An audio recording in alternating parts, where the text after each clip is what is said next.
So hello guys, welcome back to my channel. और आज का ये हमारा है प्रश्न पत्रिका नंबर 5। यानी आज हम देखने वाले हैं यहाँ पर 30 क्वेश्चन जो इम्पोर्टेंट है आने वाले रेलवे ग्रुप डी एग्ज़ाम के लिए। और आज हम तैयारी कर रहे हैं ग्रुप डी एग्ज़ाम की, तो यहाँ 30 क्वेश्चंस की प्रैक्टिस करेंगे जो मोस्ट लाइकली है कि पेपर में पूछे जा सकते हैं। इनमें से कोई ना कोई क्वेश्चन आ सकता है। सभी क्वेश्चंस के आंसर आपको अच्छी तरह से याद में रख लेना है, क्योंकि सभी क्वेश्चन इंपॉर्टेंट है पेपर के पॉइंट ऑफ व्यू। शुरुआत करते हैं आज का हमारे इस जी के स्टडी की। तो सबसे पहला प्रश्न है, रेलवे भारत के संविधान में कौन सी लिस्ट यानी कौन सी सूची में आता है? इसका सही जवाब हो जाएगा ऑप्शन नंबर डी, 7वीं सूची में आता है। इम्पॉर्टेंट प्रश्न है, अच्छी तरह से याद में रख लेना है कि जो भारतीय रेलवे है वो संविधान के 7वें सूची में आता है, जो कि संघ सूची है। संघ सूची में आता है इसीलिए जो रेलवे का अधिकार है वो केंद्र सरकार के पास होता है, यानी उस पर कानून बनाने का और उसे चलाने का अधिकार केंद्र सरकार के पास में है, संघ सूची 7वें सूची में। नेक्स्ट क्वेश्चन की बात करते हैं, निम्नलिखित में से कौन भारत के प्रथम कानून मंत्री थे? इसका सही जवाब हो जाएगा option number D, doctor BR Ambedkar थे भारत के पहले कानून मंत्री। क्वेश्चन मोस्ट इम्पॉर्टेंट है, याद में रख लेना है। नेक्स्ट क्वेश्चन की बात करते हैं, बास्केटबॉल के खेल में दोनों ओर कितने खिलाड़ी होते हैं?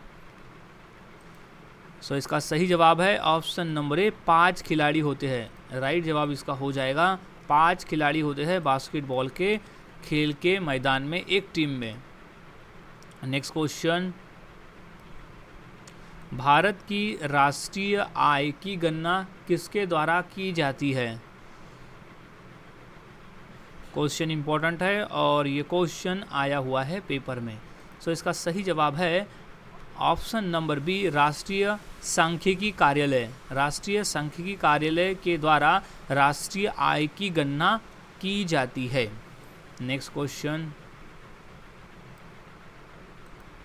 किस गुप्तकालीन शासक को कविराज कहा गया है? इसका राइट जवाब हो जाएगा ऑप्शन नंबर सी, समुद्रगुप्त को। समुद्रगुप्त को कविराज कहा गया है, याद में रख लेना है, समुद्रगुप्त। नेक्स्ट क्वेश्चन की बात करते हैं, सौर प्रणाली की खोज किसने की थी? इसका सही जवाब है ऑप्शन नंबर सी, कोपरनिकस। सौर प्रणाली की खोज की गई थी कोपरनिकस के द्वारा। याद रख ले, कोपरनिकस है सौर प्रणाली के खोजकर्ता। नेक्स्ट क्वेश्चन की बात करते हैं, मानव शरीर में कार्बोहाइड्रेट पुनः कहाँ संग्रहण होता है? इसका सही जवाब है option number D, glycogen. Glycogen में कार्बोहाइड्रेट पुनः संग्रहण होता है। इम्पॉर्टेंट प्रश्न है ये, ठीक तरह से इसे याद में रख लेना है। मानव शरीर में कार्बोहाइड्रेट पुनः संग्रहण होता है ग्लाइकोजन में। नेक्स्ट क्वेश्चन की बात करते हैं, द्वितीय जैन सभागृह का आयोजन कहाँ हुआ था? इसका सही जवाब है option number B, Vallabhi. Vallabhi में हुआ था द्वितीय जैन महासभा का आयोजन। नेक्स्ट क्वेश्चन, सौर ऊर्जा का सबसे बड़ा यौगिककरण कौन है? सही जवाब है ऑप्शन नंबर डी, हरे पौधे। हरे पौधे है सौर ऊर्जा का सबसे बड़ा यौगिक कारण। नेक्स्ट क्वेश्चन, किसी प्रोग्राम में बग क्या होता है? इसका सही जवाब है ऑप्शन नंबर बी, एरर। किसी प्रोग्राम में बग होता है एरर। नेक्स्ट क्वेश्चन, भारत के संविधान द्वारा कितनी भाषाएं स्वीकृत की गई है, यानी कितनी भाषाओं को मान्यता दी गई है? इसका सही जवाब हो जाएगा ऑप्शन नंबर डी, 22 भाषाओं को मान्यता दी गई, यानी स्वीकृति दी गई, अप्रूवल दी गई है भारतीय संविधान में। नेक्स्ट क्वेश्चन, अर्थशास्त्र का नोबेल पुरस्कार किसने स्थापित किया था? सो इसका सही जवाब है option number B, Sweden of central bank. Sweden of central bank ने अर्थशास्त्र का नोबेल पुरस्कार स्थापित किया था। नेक्स्ट क्वेश्चन,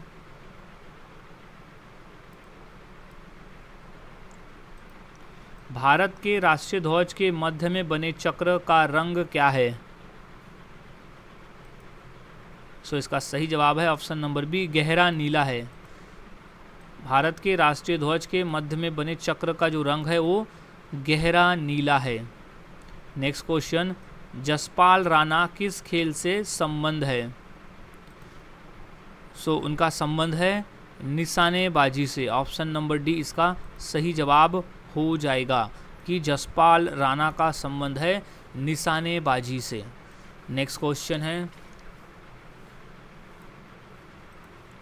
निम्नलिखित सूचियों में से किसके अंतर्गत शिक्षा आती है? सो इसका सही जवाब है ऑप्शन नंबर सी, समवर्ती सूची के अंतर्गत आती है शिक्षा का क्षेत्र। राइट जवाब इज समवर्ती सूची। नेक्स्ट क्वेश्चन, एम्पियर क्या नापने की इकाई है? सो इसका सही जवाब हो जाएगा ऑप्शन नंबर बी, विद्युत धारा। एम्पियर जो है वो विद्युत धारा नापने की इकाई है। राइट जवाब इज विद्युत धारा। नेक्स्ट क्वेश्चन, पीसी का अर्थ क्या है? क्वेश्चन इंपॉर्टेंट है। सो इसका सही जवाब हो जाएगा ऑप्शन नंबर डी, व्यक्तिगत कंप्यूटर, यानी पर्सनल कंप्यूटर होता है पीसी का फुल फॉर्म। सो याद रखना है, पीसी मीन्स व्यक्तिगत computer, personal computer. Next question है, कौन सा देश सबसे ज़्यादा द्वीप समूहों से मिलकर बना है? सो इसका राइट जवाब हो जाएगा option number D, Indonesia. Indonesia जो है वो सबसे ज़्यादा द्वीप समूह से मिलकर बना हुआ देश है। नेक्स्ट क्वेश्चन की बात करते हैं, नालंदा विश्वविद्यालय किस लिए प्रसिद्ध था? सही जवाब ऑप्शन नंबर सी, बौद्ध धर्म दर्शन के लिए प्रसिद्ध था नालंदा विश्वविद्यालय। नेक्स्ट क्वेश्चन है, भारतीय शास्त्रीय नृत्य की सबसे प्राचीन शैली कौन है? सही जवाब है option number B, Bharatanatyam. Bharatanatyam है शास्त्रीय नृत्य की सबसे प्राचीन शैली। नेक्स्ट क्वेश्चन है, दादा साहेब फाल्के पुरस्कार सर्वप्रथम किसे मिला था?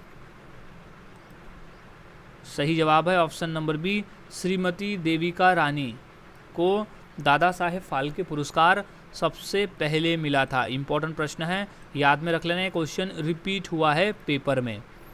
सो नेक्स्ट क्वेश्चन है, केंद्र में पहली गैर कांग्रेसी सरकार किस वर्ष बनी थी? सो सही जवाब है ऑप्शन नंबर ए, सन 1977 में पहली गैर कांग्रेसी सरकार बनी थी, जिसके प्रधानमंत्री बने थे मोरारी लाल देसाई।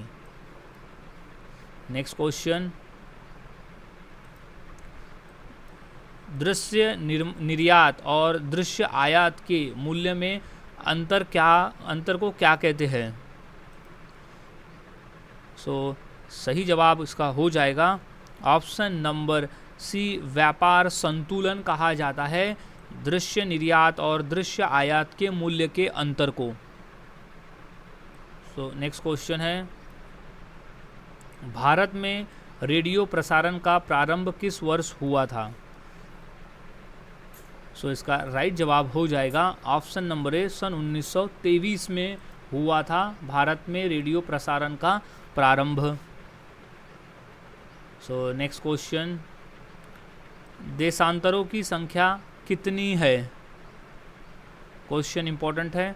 सो इसका सही जवाब हो जाएगा ऑप्शन नंबर सी, 360। देशांतरों की संख्या है 360। नेक्स्ट क्वेश्चन की बात करते हैं।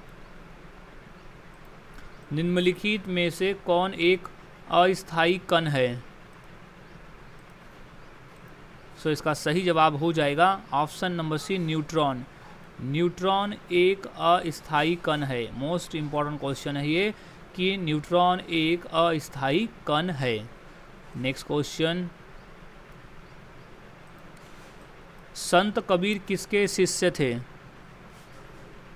सो इसका सही जवाब है ऑप्शन नंबर डी, रामानंद के शिष्य थे संत कबीर। इंपॉर्टेंट प्रश्न है, याद में रख लेना है कि संत कबीर जो थे वो रामानंद के शिष्य थे। नेक्स्ट क्वेश्चन है,